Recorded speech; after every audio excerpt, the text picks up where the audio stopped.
What would you say as a person who's filling the company with people who you think can be successful? What kinds of things do you look for? Working hard, that's table stakes. That's a prerequisite, you know. Show up every day like it's the first day. That's a prerequisite. What I would also say is to be nice, be kind, you know, be pleasant to work with so that you can collaborate and people give you the benefit of the doubt. You can bring a level of intellectual curiosity and really try to draw points of connection. So, you know, be a student of marketing, be a student of business, be a student of the industry in which you're operating, be a student of what's happening in the world, pop culture, cultural events or news, and really be able to speak intelligently and knowledgeably about what's going on and draw those opportunities. When you look for people for your agency, what's the thing that you guys look for that you say, you know what, this would be a perfect fit? You can't really study advertising, right? And like take courses that interest you, because the most important thing in advertising is to be an interesting person. So that's really what we look for. Is the person an interesting person, and are they interested in things? Things could be architecture, and you go, well, what does that have to do with advertising? Actually, there's creativity mixed with sort of analytical, you know, engineering. And functionality, right? That has a lot to do with advertising. How do you look for people that you think might be interesting for your team or a perfect fit for the company? How do you approach that? The business has changed a lot and it continues to evolve. So someone who is really kind of open to go with the flow, if you will.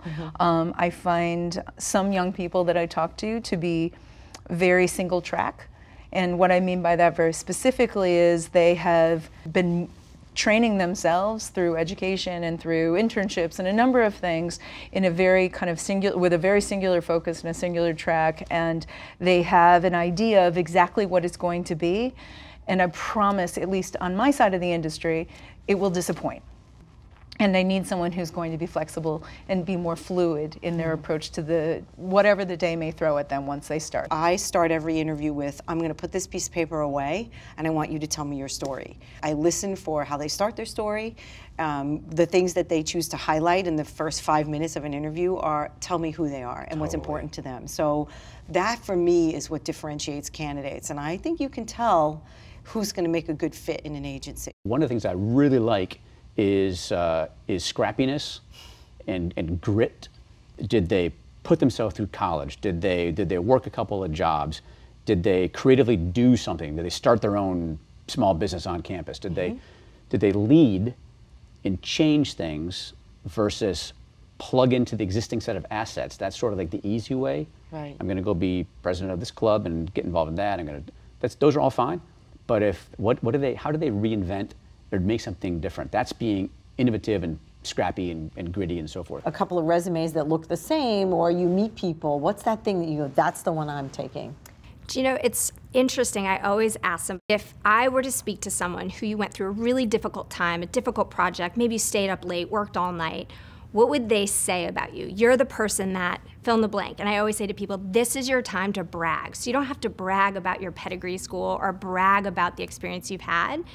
What do you think someone would say if they're going to war or if they're going to battle? What would you be known as? Like, what do they bring you in as? And that's a huge answer, because I think a lot of people will say, like, I'm just really happy or I'm just really positive, versus I'm the person that you can rely on. I would actually say what I really look for are something I call cross athletes.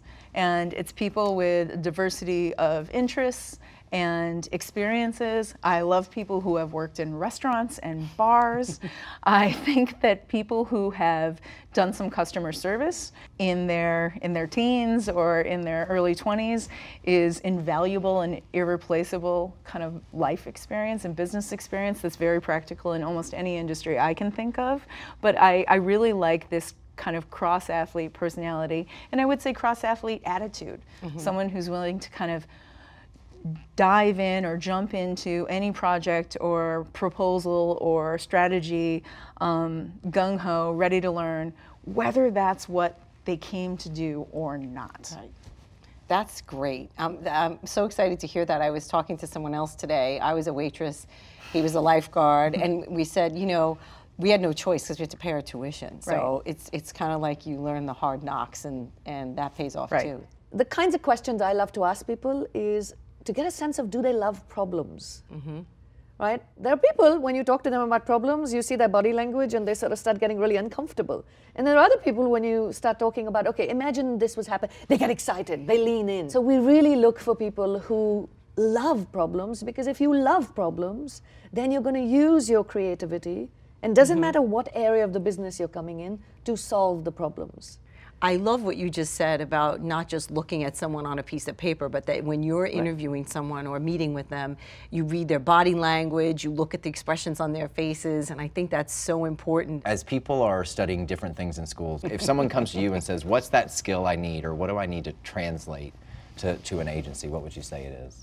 So I'm interested in what people study and what they're interested in, because it tells me a little bit about them.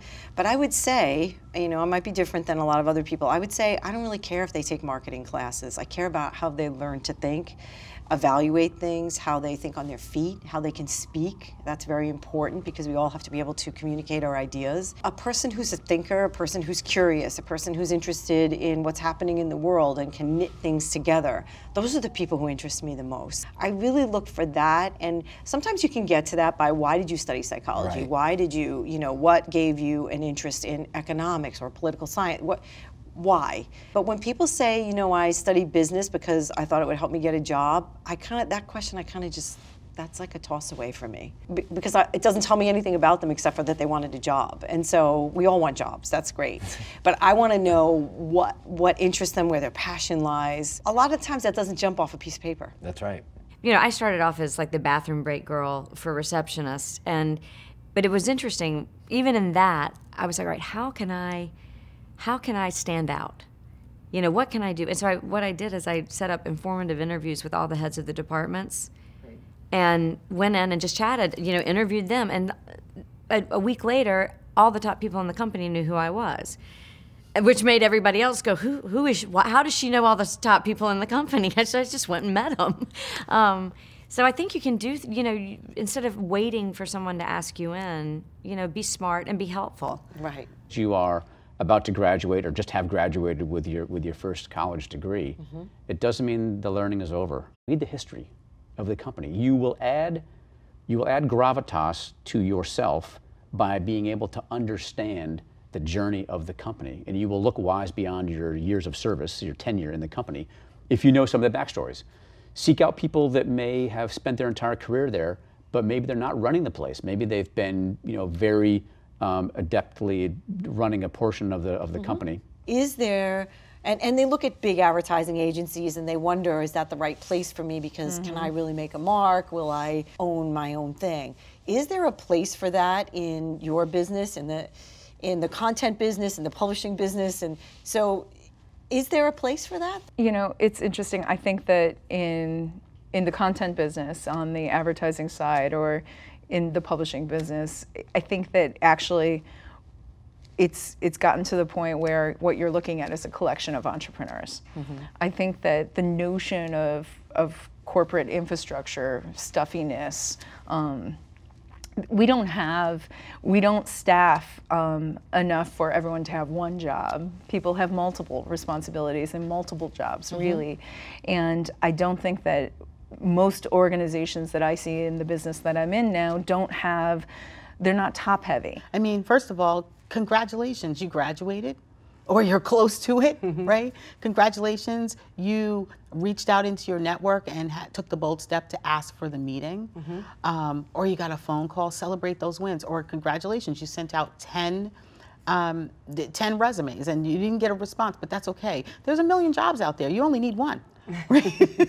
So I think that's definitely the right thing. I mean, I tell them all the time, I said, don't compare.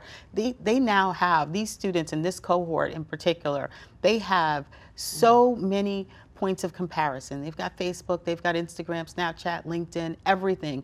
And I tell them all the time, I said, you cannot look at social media as the test or the proof that everybody's doing better than you. First of all, it's the biggest digital humble brag. Okay, no one posts a bad picture, no one posts a bad story, no one says, you know what, I went for an interview today and I totally screwed it up. Who does that? Yeah. No one does that. What I encourage people to do is just run your own race and don't look for comparisons. Really make sure that you're doing what you want to do. You define success for yourself, and you just keep tracking.